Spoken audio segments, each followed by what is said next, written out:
To have a good harvest, one must plant good seeds and must also use the right kind of fertilizer. The carrots have grown large and firm. How good they will taste.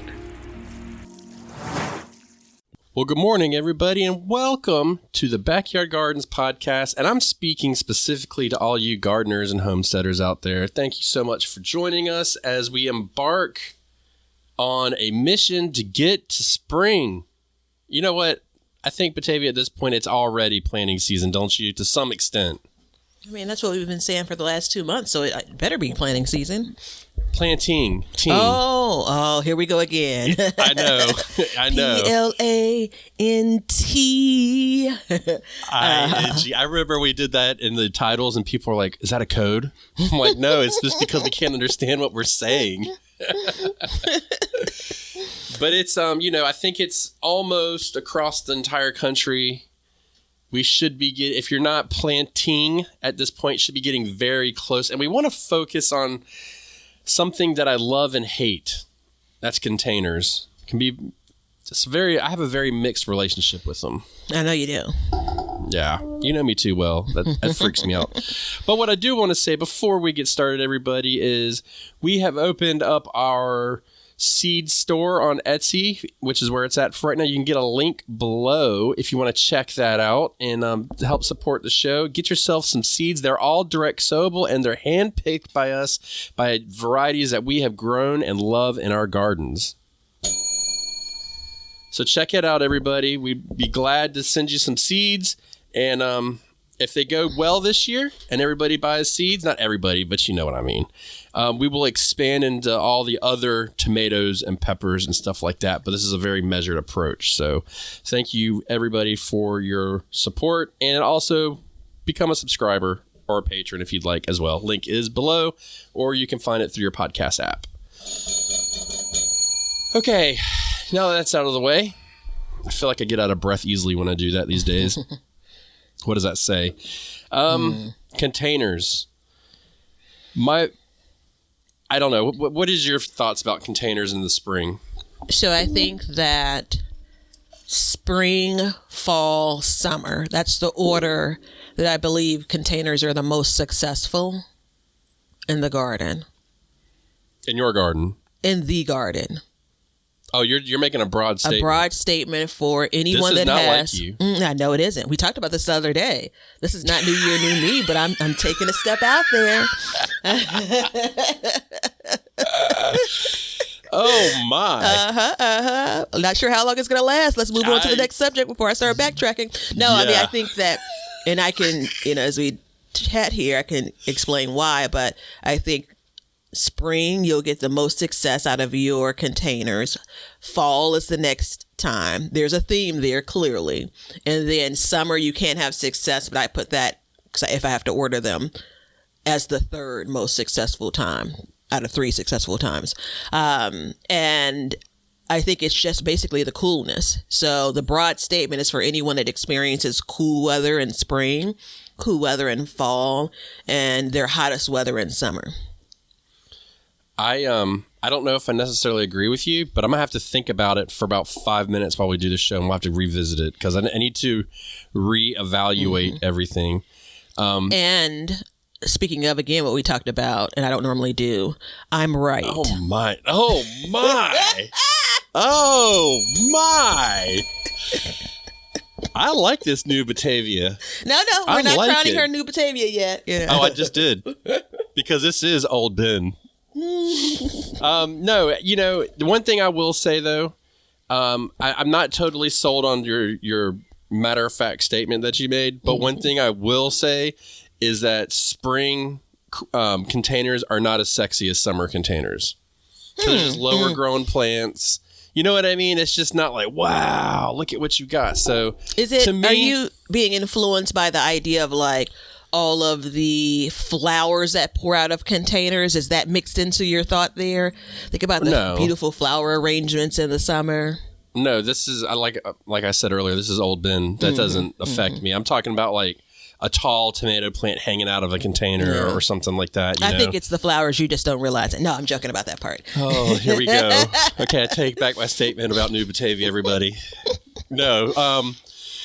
Yeah, so that's really kind of where I stand. But I do agree that spring is a lot better time for me to grow in. But there's not, I can't just grow anything in them. Or I can, but some things just don't do as well.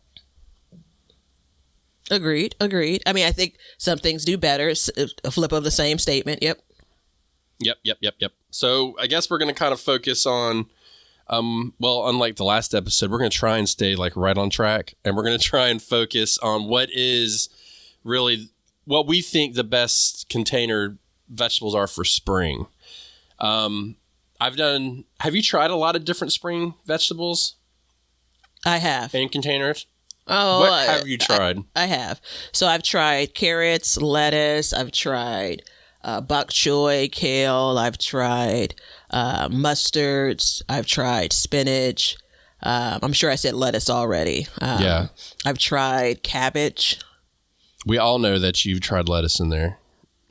Well, it's like my bonsai. If you talk about lettuce in containers anymore, I'll take a shot. Yeah. And I don't even drink, so that's the... That's a go-to. So, carrots, huh? I remember you doing that now. I'm having flashbacks. How did you like that? I've tried them since then, and yeah, I've tried them. Okay, so we'll leave it there for right now. Yeah, so my biggest... I've tried almost everything in containers that I grow in the fall, except for carrots. So those are the only ones I haven't tried. So across the board, I have dabbled in a lot of them. I can't think of anything. I haven't done rutabaga in there either. Mm-hmm. Son of a Billy Goat's bottom. There we go. That's fall. Mm-hmm. I like it, everybody. So, So all of these things you're trying, you're talking about for spring, right? Spring, yeah. Okay. Mm-hmm. Yeah, spring. And the only reason why I say I'll try it in fall is because I'm out of space for, I have one container left that I'm dragging my feet. But what is your top crop to grow in spring in a container? I'd say top crop. Did you say I couldn't say lettuce? No, of course. You can say whatever you want. All right, lettuce. I don't censor you. Have I ever censored you? Well, not on the show. The many conversations we have, it's like beep, beep, beep. The only thing we can't do is call each other jerks on the show. We can do that off the air. That's the only thing we can't do. So, so you like growing lettuce in there? So there are two reasons. Yes, I like growing lettuce in there. I believe it's ornamental to a degree, right? I think that lettuce is quick. So maybe there are more than two reasons. It's a quick grower. And I like the idea of, since lettuce doesn't last throughout the summer, like it sometimes quits even before we're at the very end of spring. I can manage it better when I got to pull something up, or if I just want to leave something there. I don't feel like I'm using my real estate in my regular garden beds, waiting for lettuce to finish out, So it can kind of be tucked away in a way. I hate to do this already, but you were talking about how it's, I can't remember the word you used, decorative maybe for the lettuce. Ornamental. Yeah, ornamental. Decorative is probably a better word because I do intend most times on eating it. Where when we describe ornamental, it's just for the look. Yeah. That was my sexy voice. So, well, first I got to tell you a story, but then I'll tell you this first. So I was kind of thinking when you said that, like that's your thriller in the pot. Have you ever planted a container for visual and edible purposes? So like a spiller, a thriller, and a filler? I have. I haven't had very good luck with it. Damn, I thought I was groundbreaking. No. You haven't had good luck with it? Well, I think so. My disclaimer for the entire episode is everything that I say hasn't worked well. There are going to be some cases where it's just not a great crop for it, but there's some cases where the gardener loses track of things. Yeah. So, I think that I continue to step into the container space because it's like an ongoing challenge. Was it really this veggie didn't belong there? It didn't belong there in the season, or was it just by my hand that things kind of went askew? So, yeah, I can see all that being different cases, scenarios. So the one thing I was going to say is when I first started gardening, I went to a nursery, and I was learning how to grow in multiple seasons. And this was when I lived in Massachusetts. And I was going for fall, and I wanted to get some kale. I believe it, I'm going to go with kale. You can correct me if I'm wrong later. You might know. So anyways, I bought like 8 of these big kale plants in gallon containers, and I go up there, and I was like, do you know what the grow time? I was like talking to him, because I would always ask before I learned when I was at the garden centers, like, do the grow time, what I should do, this, that, and the other. And she was like, at some point she said, well, what are you going to do with them? And I was like, well, we're going to cook them. And she was like, child, these are ornamental kales. You can't eat these. Dude, you want to talk about embarrassed? My wife was like, just leave the cart. Let's leave now. And just walk out. It was so bad. So I didn't even know that such a thing existed. But when you grow your lettuce, what size containers do you see work best for you? So I don't have a firm answer. Like, I'm not settled in that this year. And I attempted this maybe last year or the year before and just didn't come together. What I like to do is use like 1 to 2 gallon pots, or in my case, buckets. That's what I would like to do. It hasn't always come together. And I look at those as almost like single harvest. So again, remember how I said, you can basically move a bucket around, move a container around. Like, you don't have to be worried about it. It doesn't have to stay in your garden that entire time. That's one of the benefits of the smaller containers. What I end up doing is it's more of my larger containers for lettuce. So, it ends up being something like 10 or 15 size gallons, like somewhere in between there.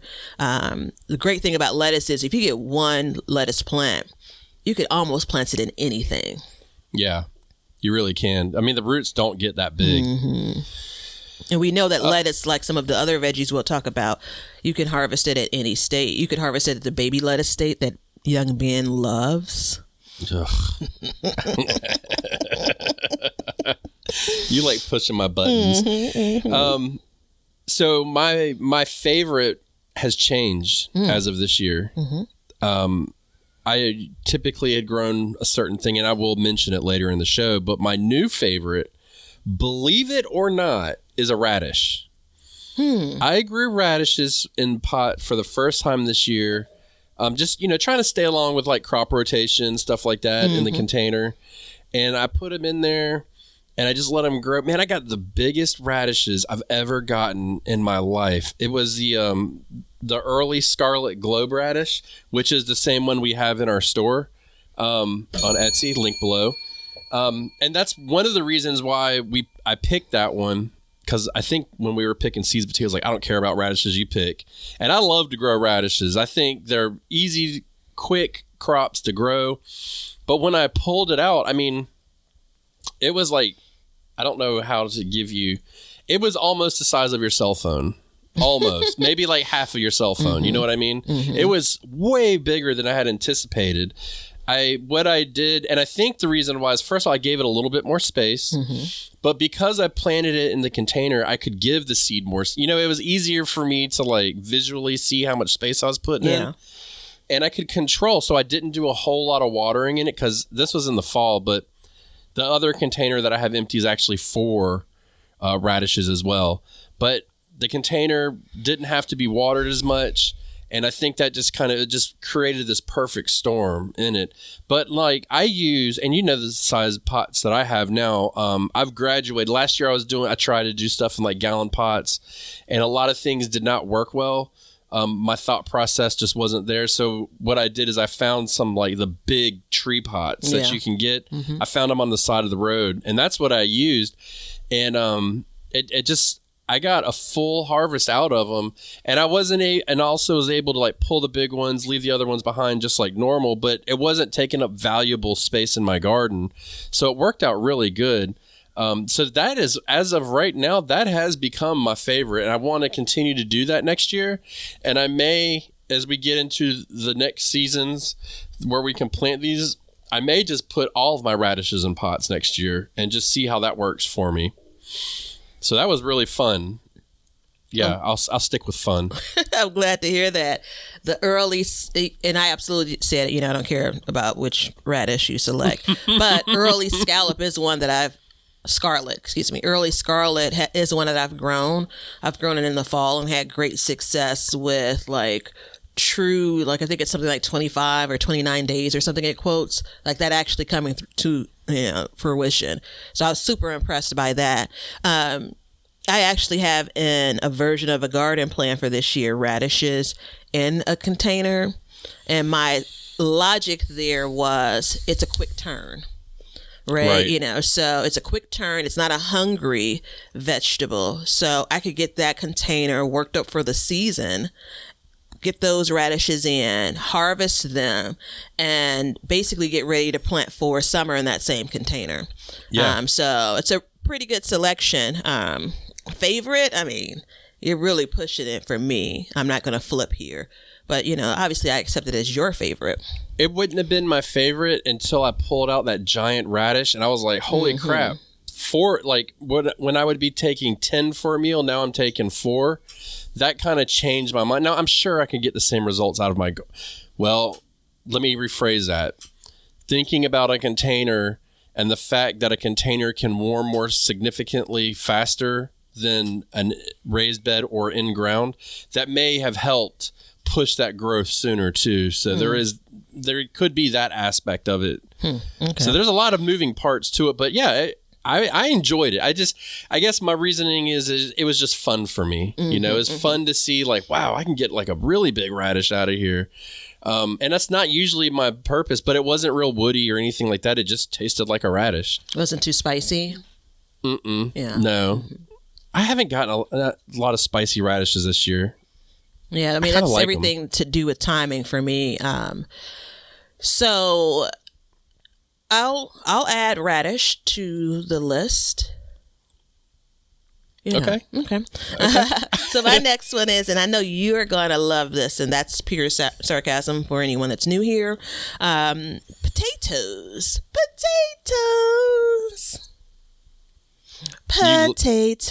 That's one of your favorites. So it's one of my favorites. It's a love-hate relationship. I was gonna say, right? So let's be realistic. In containers, I kind of, in my mind, I may not always say it out loud. I'm trying to adjust my volume here, and I feel like I'm yelling. I'm going to my computer to turn my voice down. But love-hate relationship, I almost consider it as a throwaway. Like, if they do well, they do well. If not, Now, I harvest my potatoes typically pretty late, but they're planted in the spring, so I'm going to load them into the spring as a, spring planted crop, as a spring favorite in containers. I think that you control what goes into the container. That's one of the probably the asterisks around, like cautions around potatoes, making sure you have the right mix, making sure that you're managing feeding, fertilizing those potatoes adequately. I think that they are maybe a little bit more difficult for that purpose. But yeah, I mean, it's such, and then you go fast forward, it's such an easier way to harvest compared to growing anywhere else in ground or raised beds. You know why I don't like growing potatoes in containers? I'm going to tell you why. Because I've seen the images of people pulling up containers that are just, there's no dirt. It's just taters at that point. And I've never had that experience. And I think it was just such a personal letdown for me because that's was my expectation, that I just don't really want to do it. Plus, for the way that I'm gardening now, it seems it fits my style to put them in a bed. But I can see the draw to it. What size container do you use for them? Great question. I'm going to ask this for everyone, so just be prepared. Oh, good night. I'll answer it for some. That's all I can commit to. See all these boundaries I'm putting out there? So I've tried it from as small as 5 gallons to as large as 20 gallons. And I think for the smallest 10 gallons, I'm struggling to see if there's great value in growing them in 20 gallons. I think the sweet spot is 10. Did I say that out loud? Mm-hmm. Okay. So I think the sweet spot is 10. 15 would be nice as well. This is one of the notes around. It could be the gardener. So, the way potatoes grow, you would think more space, the better. I think that maybe it's a little bit more difficult for me to keep both that larger container watered and fed. So that's why I've had kind of less than desirable results harvesting from the largest container I've grown in. Right. So 10, 15 has been 15-ish has been a sweet spot for me. So my containers that I'm using are all 25 gallon. Mm-hmm. I just looked it up, but I will throughout this conversation go into other, sizes that I've used in the past for reference. Mm-hmm. And I will also at some point say and I'll tell you why I use the 25 gallon containers. So, with the 25 gallon container, it may be worth it to try just to get more space. But, last year I grew a raised bed and my son had a raised bed, and combined, I think we ended up with 40 pounds of potatoes, mm-hmm. which was able to last us all the way until fall. And once I, really wrapped my head around how long that crop will last in our house, that kind of drove me into how I want to grow them in the future. So that's why I don't really like and same with sweet potatoes. But we're here to talk about spring, so we'll save that for a better day. I think a part of one of the things I love about containers is they come in so many different sizes, mm-hmm. right? And you can, kind of get them snuggled into various spaces. And I've seen even the 100-gallon, kind of grow bag, which mm-hmm. I'm going to come back to the grow bag in a moment. But I've seen that, and it's the square footage that would have to sit on. It becomes a problem for me in my space, right? I don't have that much just flat out real estate, if that makes sense. So I think that's something to consider when you're thinking about, especially getting those larger size containers. The jury is still out on kind of a more hard container versus a grow bag. I think that some of the benefits that I'm a fan of grow bags. I don't know if I've officially said that I'm a fan of grow bags, but I think it's very particular about what grows well in there. And I think it's primarily tied to how that soil dries out and the additional work it takes to keep that soil moist, no matter what you're growing. I'm still toying around with it. To be quite frank, if I knew what I knew now, and somehow I looked up and all of my grow bags had disappeared, right? I wouldn't repurchase every single one of them as far as the sizes and the quantities. Right now I'm using them because they hold soil and I've already made the purchase, and that's not blanketly, but I'm using as many as I am because I can find, again, a space to snuggle that container into. And, if it's not there, it's going to be sitting in my garage somewhere. Yeah. Well, and, that's part of what I don't like about container gardening, though, is the different various sizes and stuff like that. Mm-hmm. And part of the issues I've gotten in the past is it can be very overwhelming to have, gallon containers, 5 gallons, 10 gallons, 2 gallons, spread out, and then the watering needs for them. Mm-hmm. That's one thing I don't like about it. Now, since I've moved to only having, and this will be my plan as of right now, is this is all I've got for my containers is 8 25-gallon pots. If I come up with more, if I find more, then fine. But if not, fine. I like the way it looks. You know what I mean? Mm-hmm. And I like planting different things in them. For instance, what was my favorite and is still one of my tops is cabbage. I like growing cabbage in a container. I've grown them in 5 gallons before. They do great. I did them in a gallon last year. And one thing about a container that a lot of people don't realize, and I know we've said this before, but if you set it directly on the ground, the roots, if they need to, they can get down into the ground and continue to grow. The only problem is you've got the little drainage holes that they're funneling through. So it's not as effective. If you had like a perennial crop or something like that, it would work out a lot better. But I'm growing them in the 25. I have 3 left over from last year in the 25-gallon pot. And then I started 2 more 25-gallon pots with 2 cabbages in each pot because I want to see the difference in the growth in them, if I can get a decent harvest. That's one thing I like about the bigger containers is it's one space, but you can put more in it, so I can put more of, cabbage in there or whatever other, and some of them you can't put 2 in. But in this time of year, a lot of times if you have a big container, you can squeeze more than 1 in. You can squeeze multiple crops in, which we'll talk a little bit about at the end. But I think that kind of works for me. But the thing is, when I put them in the 25-gallon pot this year, those cabbages have all the space they need. They can take up that whole container, and they can even go over the edge of that container if they need to, which, by the way, they're not at this point. But if that was something that was needed, it is a possibility. Yeah. So it is an interesting concept. And the thing is, controlling the fertilizer in it, for me, works out really good because I started a bed recently that has lettuce and rutabaga in it, which have totally different fertilizer needs, meaning I don't need to give the rutabaga as much nitrogen.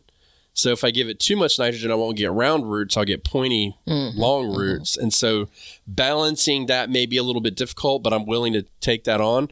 But in the container, I could do something like that where I put, one nitrogen hungry crop in one, and then the next one maybe not, and so on and so forth. So I could do something like that. And I like that aspect of it. Yeah, I want to take a beat here. And again, this is not necessarily my confession, but more for the listener. Be careful to write something off, too soon. Be careful of doing that, right? So I've never had success growing cabbage in containers. Really? Never, no. I've seen beautiful heads of cabbage be grown in containers. And so without seeing that, I may be inclined to say this is just not a crop that does well in containers.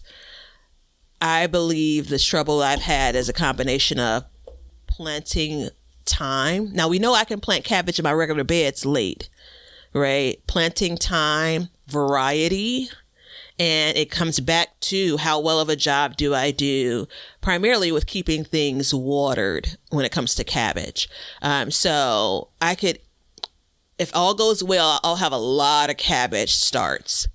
And it's going to be my intention to, use some of my containers to occupy those cabbage plants.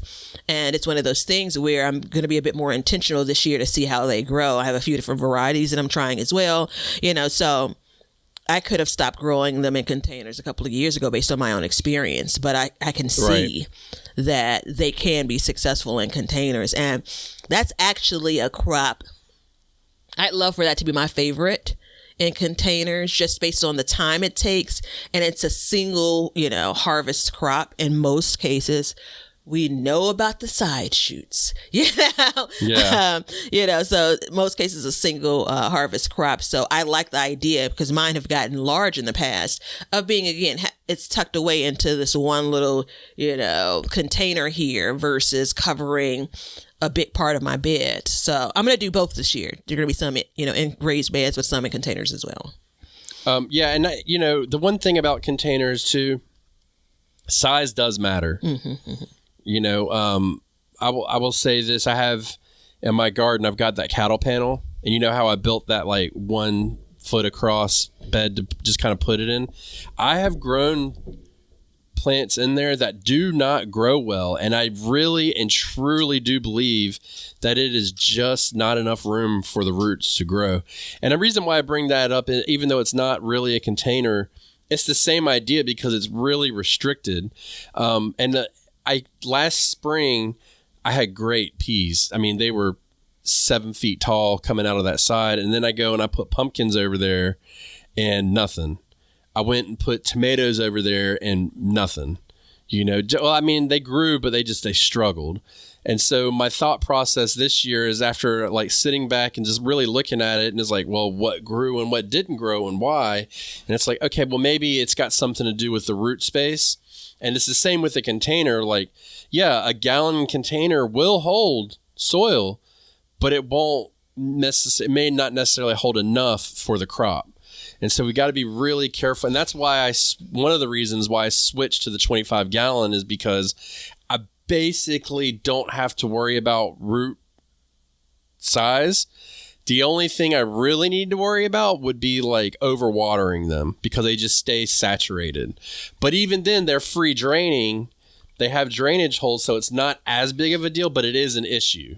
So there is that aspect to look for. This is a perfect time for a public service announcement.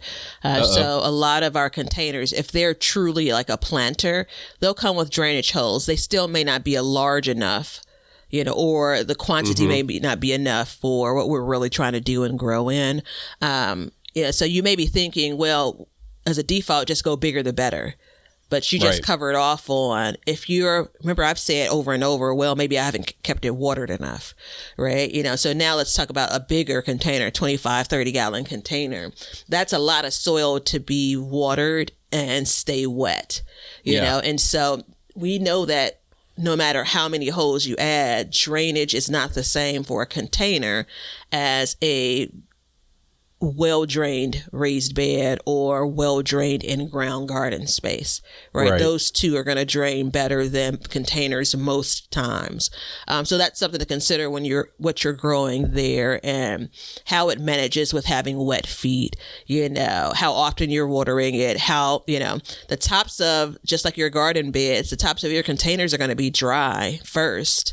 But you're still put your fingers in the soil to see if the rest of that container is still bone dry or pretty dry or whatever have you. So those things you have to consider when it comes to size, what you're planting, how often you're watering.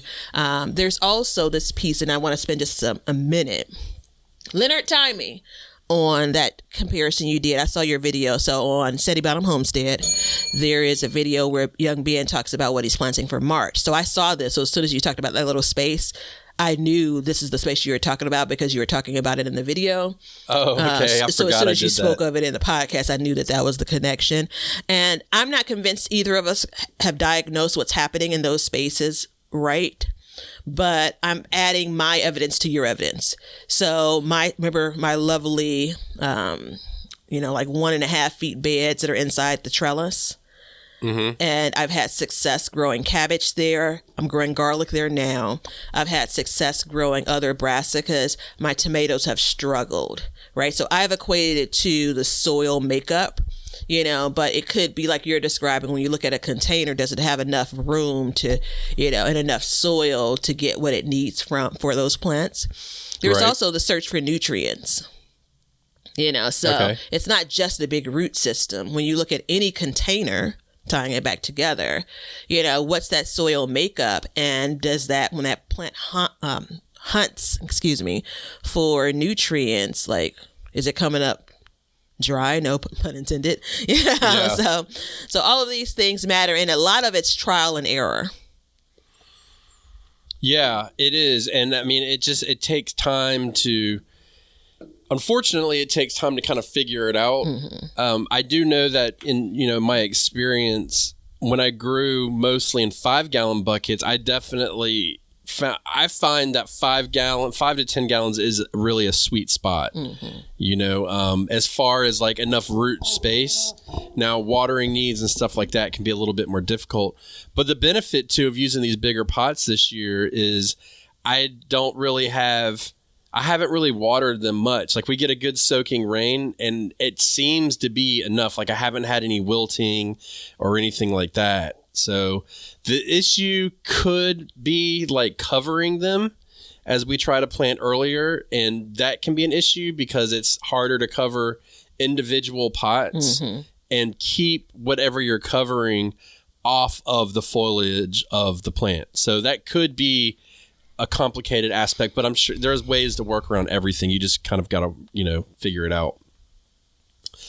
So what's your next one? I'm just going to steal here because I'm going to say herbs that grow in the spring. So, cilantro, probably anything besides basil, which doesn't do well in the cooler temps. Parsley, some of these plants will grow throughout the entire season, so they're not necessarily spring crops. We know some of these herbs are invasive, so putting them in a container really does well. I think also when you think about whenever you're finished with that crop, whether it's, at the end of spring or going into summer or at the end of the entire growing season, it's you could pull that container somewhere. I've pulled, which I don't know that I recommend yet. I've pulled a 10-gallon grow bag into my home in the fall, and I planted it out in the spring, right? Yeah. And still got, because we get cold here in Chicago. So while, some of those herbs will bounce back that next year, they're not going to last throughout the winter. So I'll get a little bit of life out of those herbs, a little bit more harvest time. So again, not necessarily recommending that, but it's a thought. So, I think there are a handful, if not more, of herbs that do really well in containers. You can get some of that, spiller effect. It's a great way to kind of create a display, I plant, things that have similar kind of death times. I know that seems dark. So like lettuce and an herb sounds good, but at some point you're going to have to pull that lettuce and you're going to have a hole in your container. Can you fill that with something else? Maybe, maybe not. So yeah, it's, the involvement of me when it comes to herbs is pretty impressive. This is where the timing aspect comes into play pretty hard, though. If you're concerned about having gaps and stuff like that. Mm-hmm. I used to be concerned about that, but I've kind of just gotten to the point where I expect it. You know what I mean? It's like, yeah, I know that it's going to happen and it'll change. But, timing wise, cilantro for me is really good. I mean, last year, I forgot to plant my cilantro this year. I'm ashamed of myself. But last year, I had cilantro plants that are like 3 feet tall. And I couldn't eat them. I couldn't even give it. I had people come over and just be like, here, take all you need. And I cut the plant all the way down from 3 feet to like 2 inches. And in a couple weeks, it was just right back to where it was almost. It was just totally insane. So, and you know how I feel about herbs. I think they're great for pots because you can do, an Italian herb pot. You can do a Cajun herb pot and get all those flavors all mixed into one. So you just go out and harvest the whole thing. So I think that's a cool one to do. I'm actually kind of jealous I didn't come up with that because that wasn't on my list. Not gonna lie. One, it's not on your list, which I'm disappointed by. 2, I don't feel bad now because I felt like you probably had 2 or 3 or a dozen herbs on there. So good to get it out there, though, for the people. So my last one is going to be broccoli. I really like growing broccoli in a pot. It's very easy. It's very clean, meaning like it doesn't get out of control. You can really control it. The only downside is you get 1 head of broccoli, but at the same time, we're talking about a time where you may be squeezing in whatever you can, wherever, and it's a really good addition to it. You could factor in cauliflower too if you are into that kind of stuff, but I've had really good results with that. And the other part of it is you can go in and plant broccoli and then put like a ring of radishes or something small and quick around it, pull those out and still have your broccoli growing and finish it out. And by the time you would pull those other, those other plants out, that broccoli would have all the space it needs to fill that pot. So that's one that I really do like. And the only reason why I didn't do it this year is just because I'm doing like a crop rotation within my containers. So I, again, haven't had success. I've tried broccoli, cauliflower. I've tried collards, too, in containers in the spring. And if I went back to look at the videos, I'm pretty sure they were pretty small containers. And I absolutely own that. I think it's absolutely the gardener when it comes to the success I haven't had.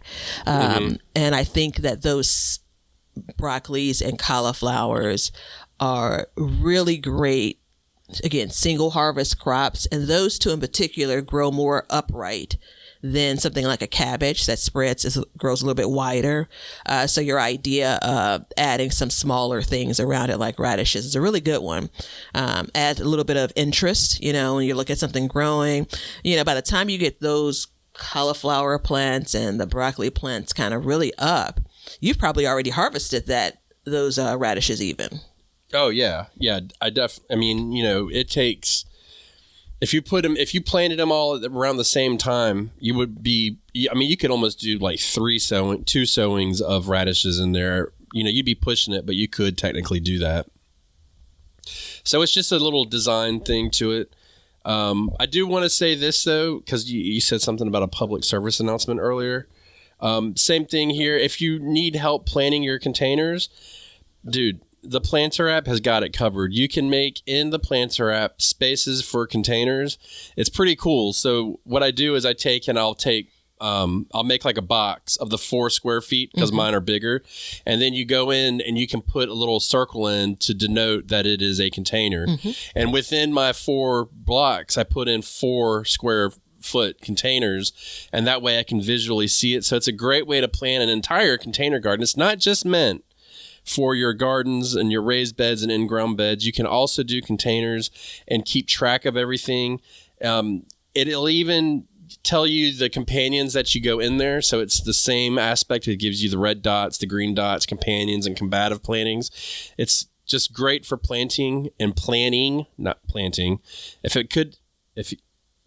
Planter app, if you could come out and plant my garden, I would appreciate it. Thank you. But there's a link below that'll give you a discount on all the subscriptions. So check that out. Get yourself planning your garden so you can be more efficient in it, and then keep up with your crop rotations and your companion plantings if you feel the need to do so. It's available on the Google and Apple Store, and you can use it on your PC, tablets, phones, whatever. So you can use it in all those different places. And I've even done a couple videos on my YouTube channel where I was planning my garden with it, so you can check that out in the lives, and I will do those more in the future. But thank you very much for being a sponsor of the show, and we hope that you will find good use of it in planting your garden this year for all seasons. Ding, ding, ding. All right, so I want to leave it right there because I think we've given plenty of good crops to grow. And I'm operating, just so everybody knows, I don't see Batavia's video, so I don't get any visual cues. So hopefully we won't step on each other too much.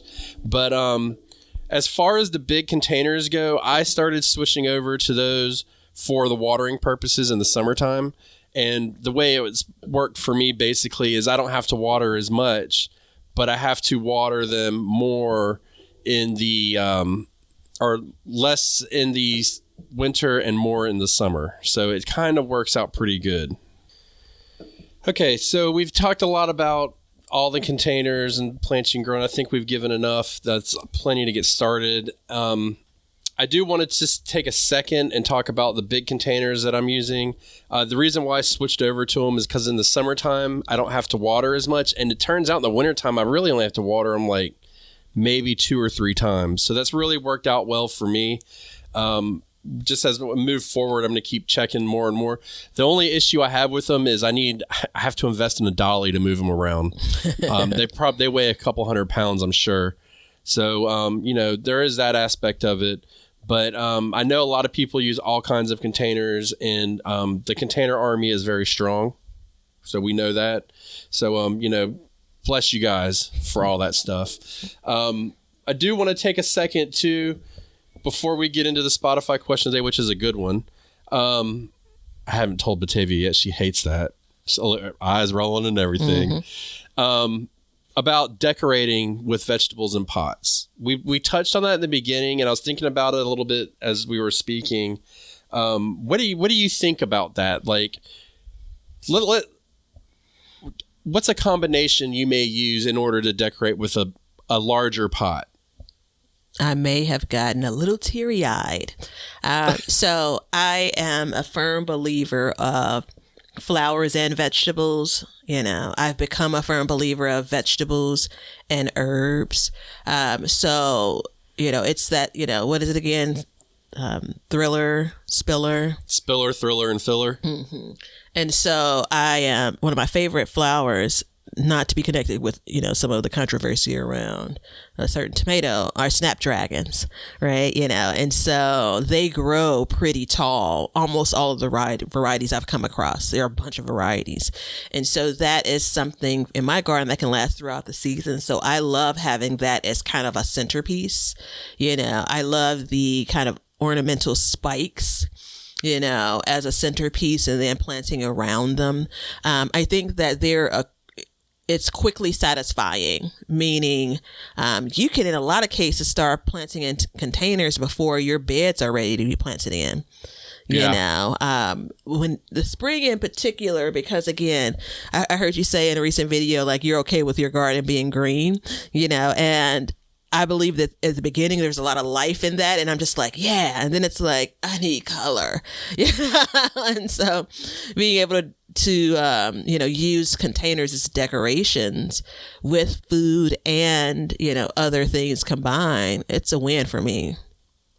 I think if I was going to do it, and let's say you wanted some color, for my spiller, I would probably use cilantro. For my filler, I would probably use radishes, because you would, if you had your soil filled up to the top, you would start to see a little bit of red. And then my thriller, I would probably use like a rainbow chard or something like that, and get those. Because the thing is, I do like the color green in my garden. I was referring to the new GMO tomato. But I do like that. But different shades of green can really be an amazing thing. And then you just throw on the splash of red. So I think that'd be pretty cool. And the other thing about the cilantro is when it starts to bolt in the spring, you'll start to get those flowers and give you a little bit of contrast. It'd just be fun to do. So maybe you'll play around with that this year. I don't know. I have to think about it a little bit more and see if I can make like decorative pots for this time, for the seasons. So yeah. And the cool thing about those plants that inevitably will bolt, Yeah. For me in my garden, mustards are always going to bolt. Cilantro, they put on like a show, right? And so you have those different stages of the plant, which creates a different level of interest. And remember, they're in a container. So if you're over it, if it becomes a little bit more, intrusive, based on some of the sizes, again, get your dolly and move your 80-pound container like young Ben does out of the way. I think that's a pretty cool view. Forward hook chart, it's a good one because it gets a lot of height. It isn't as pretty as the rainbow, which is one of my favorite charts to look at. And it's a little bit more mild, I think, than some of the other varieties of chard. So yeah, and I think that the idea of adding radishes again works because you'll be able to pull those radishes and give some of the other stuff in that container a little bit more space.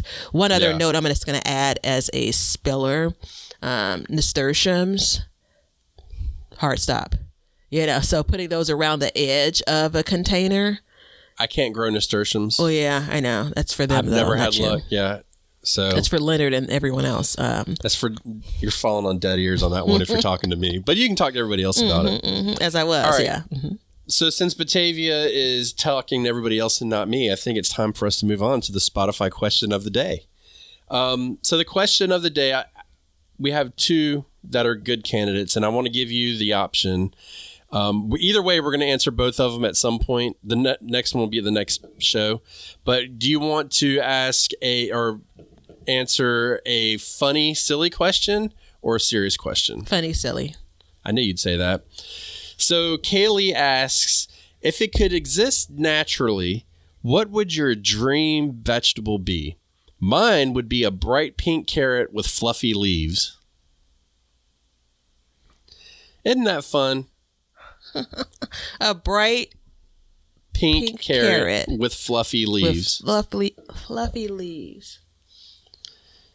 Oh, you have to answer that one first. Why I got to go first? I don't. You've been sitting on that question, so you've had some time for it to marinate. Yeah, I've been sitting on it for a total of 5 minutes. That's so. What I would figure out would be what my favorite vegetable to grow is, and that would be sweet potato. Mm-hmm. So as of right now, and mostly it's just because I'm looking at sweet potato slip starting. So it'd be a sweet potato with purple leaves, but the flowers are very large. So if they would bloom profusely the whole time. So that would be in the vines would be more of an upright spilling vine. I think that would be one of my favorite things. Okay. So mine would be potatoes. Oh. And it would be from a single seed potato. It would produce multiple colored potatoes underneath the soil. And then the leaves would grow as most of the potato leaves grow, but they'd be edible. That's it. I'm pretty simple. That is pretty simple, except for your rainbow colored potatoes. Yeah, yeah. And a guarantee would be they'd produce flour. Sometimes potatoes produce flour, sometimes they don't. Yeah. I've never seen a potato. Actually, I take that back. I have. Mm-hmm. I didn't think about the flesh of my sweet potato. Mm-hmm. It feels sacrilegious to go across to change the color of the flesh, so I'm not going to do that. And hey, Kaylee. Ben never gives me a chance, so there it is. So, Kaylee, thank you very much. That was a fun question. Yeah, I love the naturally occurring. We appreciate that. Yeah. If you guys have another question, and look, if you wanted it to be a silly, fun question you want us to answer, send it our way. You can do it through Spotify. You can do it through Backyard Gardens, Community Garden on Facebook, any way you want. We are now going to change it from Spotify question to just question of the day. So put in, if you want us to answer it on air, write question of the day. And we're going to try and find somewhere better to kind of consolidate all these, but we're working on it. So just give us a break. QOTD. Oh, see, I won't remember that. Mm-hmm. I'll be like, what are they trying to say? I can't get all of the abbreviations down for texting and stuff. What is it? RO? Rolling on the floor laughing? ROFL. Yeah, every time I see that, I think it's like they misspelled a word. It's like 10 years ago too, but okay. I know. But see, and the reason why people may appreciate it, if you go and you look up stuff for gardening, a lot of times you'll get like really old like chat rooms or forums, and you'll see ROFL all the time. So, but you know what the good thing is? The knowledge doesn't really change. Yep. So you can look at something from 15 years ago and it just applies to right now. The only bad thing about this question is, guess what? There's going to be a GMO seed come out next year with rainbow colored potatoes, and it's going to be your fault, Batavia. No, Kaylee's developing it. That's what this is. The tester. She's a mole. Yeah, she wanted to put that out there to the world, and I actually signed me up for the naturally occurring, carrot that has furry leaves, fluffy, and that's pink. Pink carrot with fluffy leaves. Yeah. Mm-hmm. Yeah. I'm somehow thinking about Las Vegas and like the costumes, the dancing there. girls and stuff. Yeah, a flamingo kind of. Yeah, I'm down for it. Look, if it's natural, I'll grow it. Mm-hmm. Maybe. I don't know. I tried to grow a purple carrot and it didn't work out well, so I have to rethink that. It was Rudy. Good night. It had so many little like hair roots coming out. It was terrible. Terrible. And then I read that it was grown in India and it was meant for. Yeah, it just didn't work out well. Triple digits, always, yeah. Always triple digits, yeah. So where basically the roots would grow and then they would just singe as they grew. And that's probably how you got your carrot. But so thank you, everybody. Don't forget, you can check out our store below for seeds and all the other good stuff. Become a subscriber. All of that. If you want to send us a question, do so. We will be more than happy to hear from you. Our next question will be a serious question, which is very good. So stay tuned for that. And I hope your spring gardens are going well. And remember this, today you accomplished your goal. You were learning to grow. So now you just need to grow for change. I thought the goal was to listen to us on the Backyard Gardens podcast. That's part of it. That's accomplished as well. See ya. Now you know why people feel like celebrating at harvest time. All over the world, people have feasting and good times when the crops have been gathered in. Thanks for checking out the show. If you like what we're doing and you'd like to support us, you can become a patron at patreon.com/backyardgardens, or you can be an Apple subscriber, and in both of those, you'll get an extra episode every month. You can also make a one-time PayPal donation with the link below, and you can get all kinds of gardening gear like t-shirts and mugs and cups from the link below at Teespring, and we have an Amazon store which has all the products that we use and recommend in our gardens, and it helps support our show. And we also add to this list periodically, so be sure to check it out periodically to see if there's anything that you need for your garden. Everything that you do, including a like and a subscribe and even a review, will help us learn to grow and grow for change. See ya.